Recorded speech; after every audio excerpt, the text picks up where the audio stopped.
forgotten corners of the countryside where the fog never lifted and the ground itself seemed to breathe with secrets, there existed whispers about a family that most dared not name. For the Merricks were not just another clan hidden from the eyes of the world. They were a shadow carved out of betrayal, injustice, and a hunger for purification that went far beyond the bounds of reason.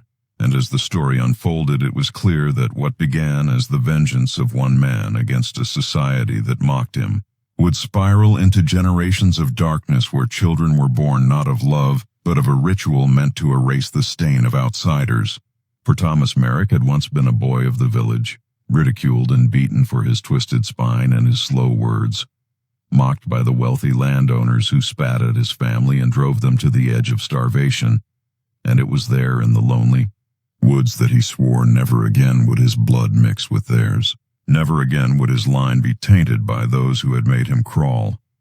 And in that vow grew a seed of hatred that no prayer could silence. So when he became a man, he chose isolation. And from that isolation he drew his own laws, laws of purity, laws of vengeance, laws that chained his children and grandchildren into a cycle that turned their home into a fortress of whispers. And as the years passed, the village stopped asking questions because those who asked too much often vanished into the tree line, swallowed by the silence of the Merrick land. And still the family grew, their features warping, their voices echoing like broken bells, their minds twisted by the very rituals that were supposed to keep them pure. Yet in the eyes of the Merricks it was not deformity, but a mark of chosen blood, a sign that their revenge had taken root, and that the outsiders could never contaminate them again. And so the nights grew longer, filled with cries that the wind carried across the valley. Cries that the villagers pretended not to hear for fear of awakening the wrath of a family that had already declared themselves gods of their own making. And within that decaying farmhouse sat portraits of ancestors painted in crude strokes, each face more grotesque than the last, each pair of eyes staring with the same accusation, reminding every new child born that they were not people of the village. They were Merricks and Merricks alone, and yet within that cycle of control and madness, a new twist began to stir. For among the younger blood there were whispers of rebellion, whispers of a desire to escape the iron rules of Thomas's ghost. But escape in such a family was not freedom. It was treason, punishable by fire and blood. And when the first daughter tried to run, she was dragged back not by strangers, but by her own brothers, her screams echoing against the rotten beams as the matriarch recited words of purification, words that promised salvation through suffering, and the daughter's body was never seen again, though some said her bones were fed to the roots of the black pines that circled the property, their bark stained darker each year as if drinking what the family spilled beneath them. And still the Merricks smiled in their secrecy, believing that every drop of blood strengthened their purity, believing that the world outside was sick with greed, sin, and corruption, and only through their closed circle could truth survive. But what they did not see was that their revenge had become their prison. Their quest for justice had turned to cruelty, and their power, though terrifying, was beginning to collapse under the weight of whispers. Even they could not silence, because revenge once set loose does not rest. It grows, it twists, it demands more than the heart can give. And as the Merricks performed their rituals under the moon, as they lit fires and carved marks into their skin to remind themselves of their vow, a darkness deeper than their own began to stir, a darkness that would not serve them but consume them, and soon the line between victim and monster would blur until even the village, which once feared them, would find itself holding the final key to their fate, a fate drenched in blood, secrecy, and a shocking revelation that would prove no purity ritual, no vengeance, no twisted oath could protect them from the truth of what they had become. The night after the first whispers of rebellion inside the Merrick house, the silence in the valley grew heavier as if the earth itself knew what price was being paid behind the boarded windows and cracked walls And the story of this family could not be told as if it were just another tale of isolation, because it began with injustice so deep that it carved scars into the soul of Thomas Merrick, who had once been nothing but a boy with a crooked back and a mind that worked slower than the cruel villagers could accept, and every laugh thrown at him, every stone cast in his direction, every stolen loaf of bread denied to his starving family laid the foundation for the vow that he would one day return that cruelty upon the world that had spat on him. And so when his parents died of fever, while the wealthy drank wine behind tall fences, Thomas dragged their bodies into the woods and buried them alone, swearing upon their graves that no Merrick would ever again kneel to the outside. And in that oath was born the idea of purification, a belief that if the world was diseased, then the only cure was to turn inward to create a circle so tight, so unbroken, that no stranger's blood could poison it again. And at first it seemed like a madman's muttering, but Thomas was not a man. Content with words, he began with his own sisters, forcing them into unions that the church called unholy, but that he claimed were holy in their own right, for they were pure, untainted, untouched by the spit of outsiders. And soon the Merrick line began to grow crooked and strange, their bodies bent in ways the villagers whispered about, their eyes gleaming with a madness that came not only from blood, but from the rituals that bound them together. For Thomas was not only driven by hatred, he was driven by the need to control, and he carved rules into wood and stone, declaring that each child born was to be baptized not in water but in fire, smoke, and pain, to remind them that purity was never free, and that revenge was the only true inheritance. And so the children grew up learning not to play, not to dream, not to laugh, but to endure and to obey. And whenever one of them faltered, whenever one of them dared to long for the world outside, they were dragged into the cellar where the family gathered around them, chanting the words Thomas had left behind, words that promised strength but delivered torment. And their cries became the soundtrack of the house, their suffering, the fuel for the rituals that the Merricks believed kept them untouchable. And while the villagers heard nothing more than faint echoes at night, they dared not approach, for they knew the stories of strangers who wandered too close and were never seen again. Their belongings found at the edge of the pines, their bodies swallowed by the soil, and yet despite the horror of it, the family endured, because endurance was their pride, and revenge was their scripture.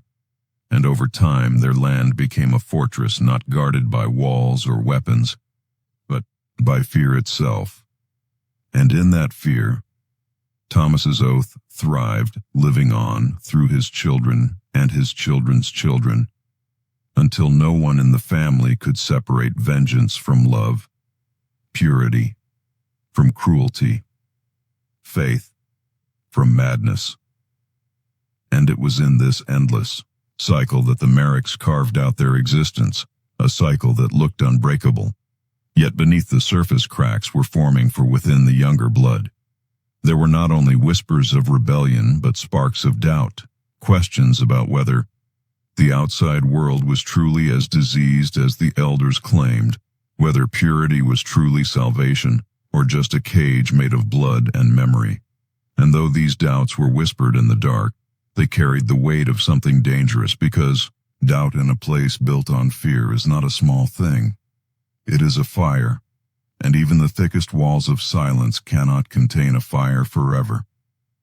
And so as the Merricks continued their rituals and buried their secrets in the roots of the black pines, the story of their vengeance and their rituals reached a turning point, a point where revenge and purity would no longer be enough to hold the family together, and what began with one broken boy's oath would become a storm that no vow, no ritual, no circle of blood could contain. The cellar of the Merrick house was a place where time seemed to rot, and where the air was so heavy with smoke and damp earth that even the strongest lungs struggled to breathe. Yet it was in that darkness that the rituals of purity were carried out, with a devotion that bordered on worship and fear combined, for the children were brought there not only to be reminded of who they were, but to be shaped into instruments of the oath Thomas had left behind. And in those moments, the family ceased to be individuals and became a single body, moving in rhythm to the chants carved into their memory. The chants that called upon vengeance as if it were a god itself and demanded suffering as proof of loyalty. And while the elders believed these rituals kept the family strong, the younger eyes saw only cruelty and questioned why blood had to be spilled for a purity no one outside even recognized. And it was in one of those nights when the flames licked the ceiling and the chants grew louder, that a boy named Elias, the youngest son of the current matriarch, let his gaze linger too long on the crack in the cellar wall, where faint air from the outside seeped through, and he imagined not the purity of fire, but the coolness of the wind that might exist beyond the trees, and for that glance alone he felt the strike of a hand across his face, a reminder that even looking outward was treason. Yet the thought, once planted, could not be erased, and Elias began to see the truth that his family's revenge had chained them tighter than any enemy could have done. And though he dared not speak it aloud, his silence became its own rebellion. For he stopped chanting, stopped believing, stopped letting the fire burn him without question. And the elders noticed the absence in his voice and the coldness in his eyes, and suspicion grew like weeds until the matriarch herself began to test him, placing coals in his palms, commanding him to hold them, commanding him to prove his purity through pain. And when he did not cry out, she praised him. But in his heart, the fire had not purified. It had scarred him into defiance. And that defiance, though quiet, was dangerous. For in a family built on absolute obedience, a single crack could unravel the entire structure. And so the story of the Merricks began to shift. Not because outsiders dared to challenge them, but because the curse of vengeance had begun to turn inward, consuming the very blood it was meant to protect. And as Elias stared into the flames that night, he did not see purity or strength. He saw chains breaking link by link, even as the chants rose around him, demanding loyalty to a vow that had long since turned from justice into madness. The change in Elias did not go unnoticed, for in a house where every glance was measured and every breath was weighed, even the silence of one child became louder than thunder. And though he thought he hid his rebellion behind stillness, the matriarch's eyes were sharp, and the elders' ears tuned to the smallest shift in loyalty. And one evening, as the family gathered in the great room with its walls covered in decaying portraits of ancestors whose faces had long since melted into grotesque shapes, Elias was called forward and made to stand before the others, and the matriarch, with her crooked spine and voice like gravel, asked him why his voice faltered in the chants, why his steps slowed in the circle, and he could feel the weight of every gaze upon him, some filled with suspicion, others with quiet pity. But he did not speak. He did not kneel, and his silence was treated as defiance, which in the world of the Merricks was more dangerous than any scream, for silence carried the strength of thought, and thought was forbidden, and so the punishment was decided not by choice but by ritual. He was to be cleansed through the rite of ash, a night where the flames burned higher and the chants grew harsher, and the family demanded a soul to surrender itself completely. Yet, what they did not know was that Elias's silence was no longer the silence of fear. It was the silence of resolve, and as the fire grew around him and his skin prickled from the heat, he let his eyes drift again toward the cracks in the walls, and this time he did not imagine but decided that beyond those trees lay not corruption as his family claimed, but freedom.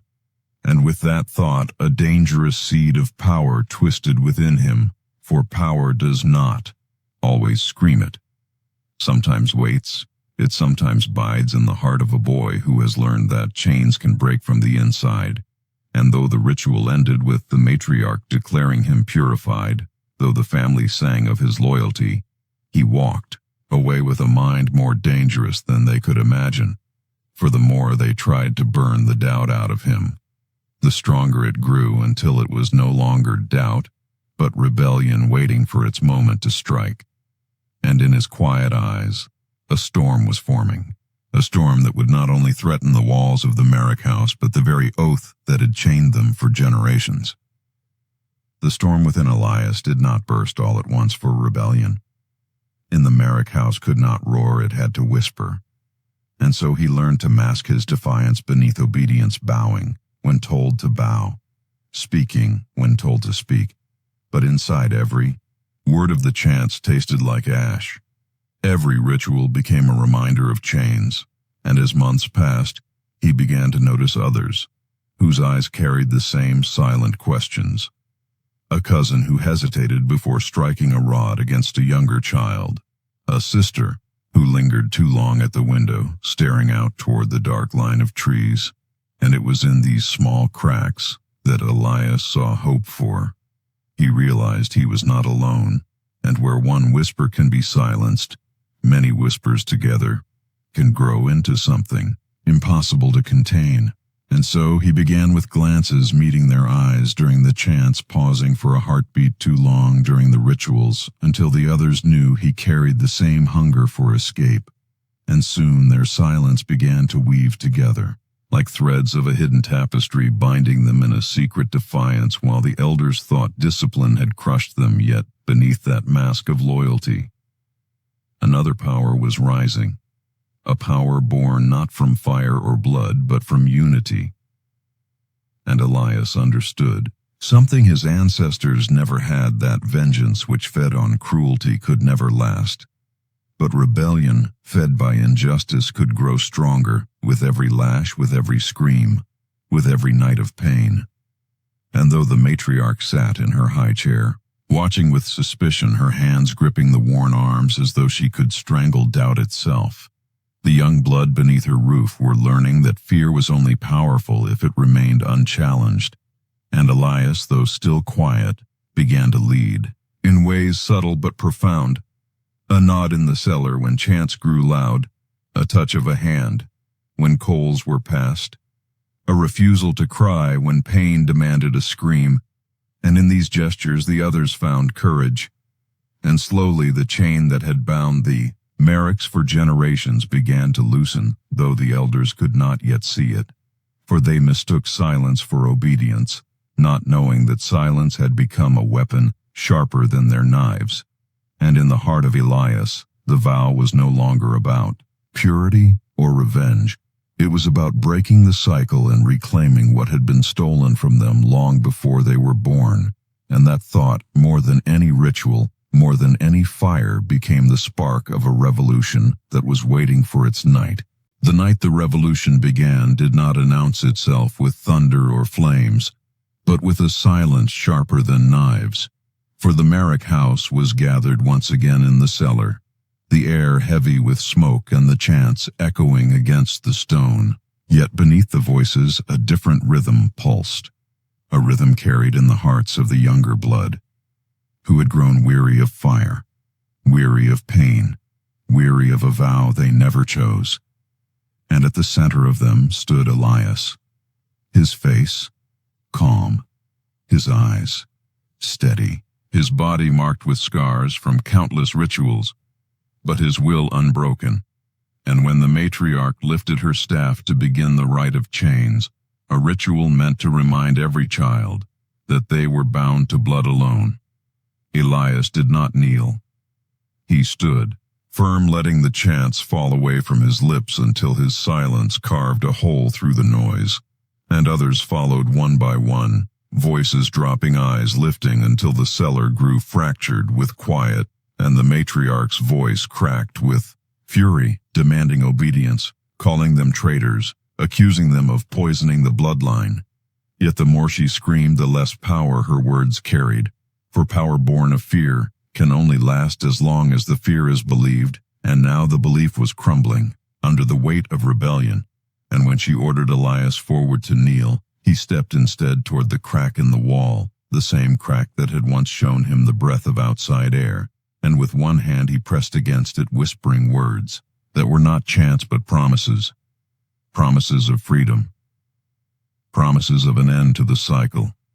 promises that their blood could be more than a curse, and the others felt it not in their ears but in their bones, and the cellar erupted, not with ritual but with struggle, children tearing the symbols of fire from their skin, pushing aside the relics of purity that had bound them for so long, while the elders fought back with fists, with rods, with screams. Yet for the first time in generations, the young did not bow. They resisted. They bled. But their blood was not spilled in sacrifice. It was spilled in defiance. And as Elias struck the staff from the matriarch's hand, the room shook. Not from magic, but from the breaking of fear itself. And in that moment, the Merrick house was no longer united in vengeance. It was split between those who clung to the ghost of Thomas and those who longed for the world beyond the trees. And though victory was not yet theirs, the balance of power had shifted forever. The battle that erupted within the cellar did not end quickly, for the elders clung to their power with the desperation of drowning men, their voices rising into cracked howls as they tried to force the chants back into the mouths of the young. But fear once broken cannot be mended, and though the rods struck flesh and blood poured onto the stone floor, the younger Merricks no longer screamed for purification. They shouted for freedom, their cries shaking the rotten beams above until dust rained down like ash, and the walls themselves seemed to shudder with the weight of the struggle. Elias stood at the center, unyielding, as the matriarch lunged at him, her nails digging into his face, her voice spitting curses of betrayal. Yet he did not strike her down. He wrenched the staff from her grip and raised it high, not as a symbol of purity, but as a weapon of defiance. And when the others saw it, they surged with a strength no ritual could grant them, pushing the elders back step by step until the fire that once burned for obedience became fire that lit their rebellion. And still the matriarch screamed that the outside would consume them. That freedom was a disease worse than chains. But Elias's voice cut through hers, calm and sharp, declaring that the disease was not outside but within the very rituals that had turned family into prison and vengeance into madness. And those words carried the weight of truth too long buried, for even some of the elders faltered, their eyes flickering with doubt as they saw their children rise against them, not out of greed, not out of corruption, but out of a hunger for life itself. And the cellar that had once been the heart of the oath became the heart of its undoing, for blood mixed on the stone, not as sacrifice, but as proof that the cycle was shattering. And when the last chant fell silent, when the last strike echoed into stillness, the house stood divided, broken, yet alive, and Elias, holding the staff, splintered it against the wall, letting the pieces fall into the ashes. And with that act, the oath of Thomas Merrick was undone, not by fire, not by ritual, but by the will of those who refused to inherit vengeance any longer. And though the night ended in ruin, with bodies broken and the air thick with smoke, the first light of dawn found its way through the cracks of the cellar wall, and for the first time in generations the Merricks looked at the world beyond the trees, not with fear, but with the fragile hope of something new.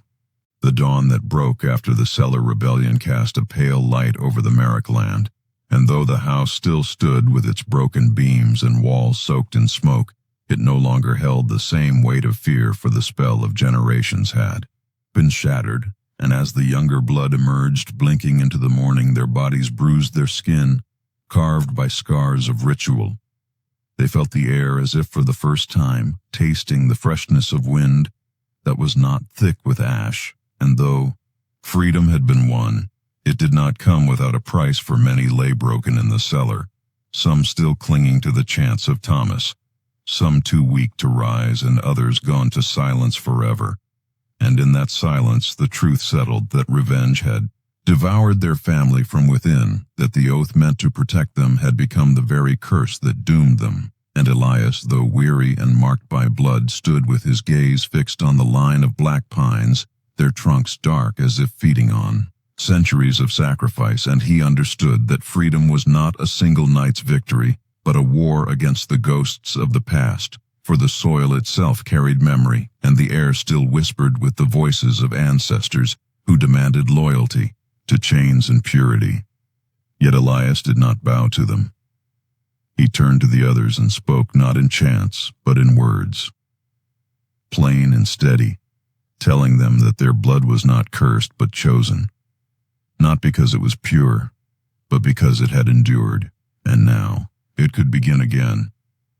And though some wept for the loss of what they had been taught, others felt the spark of something new, a life without rituals, a life without fear, a life where they could walk beyond the trees and see the world with their own eyes. And yet, even as hope stirred, a shadow remained for the matriarch, though defeated had not died. Her body broken, her voice ragged, she crawled through the cellar, clutching the ashes of the splintered staff, and with eyes blazing with madness, she hissed that they would be hunted, that the world beyond would spit on them just as it spat on Thomas, and that no matter how far they ran, the stain of the Merrick name would follow. And though her words carried poison, they also carried truth. For the world outside was not pure.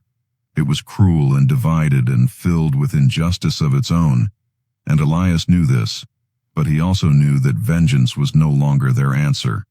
For vengeance had made them monsters, and if the world spat on them, they would not respond with fire, but with the strength of their survival and the courage of their rebellion.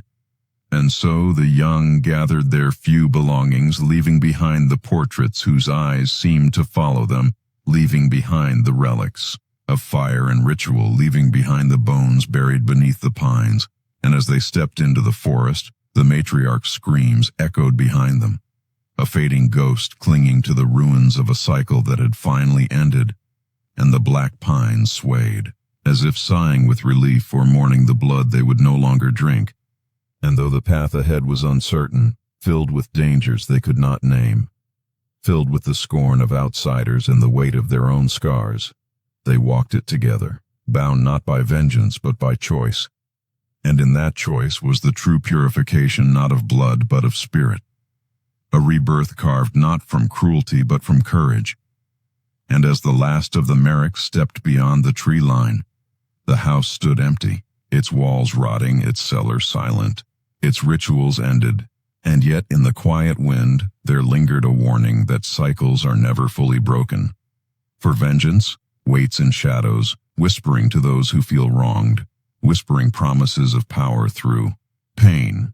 And though Elias had broken the oath, he knew the shadow of Thomas Merrick would live as long as cruelty lived in the world. And perhaps one day another broken soul would hear that whisper and raise it again. But for now, the silence of the house was not fear. It was peace, fragile and fleeting, but real enough to carry them forward. And the story of the Merricks closed not with chance, not with fire, not with the triumph of vengeance, but with the first uncertain steps of a family that had finally chosen to be human again.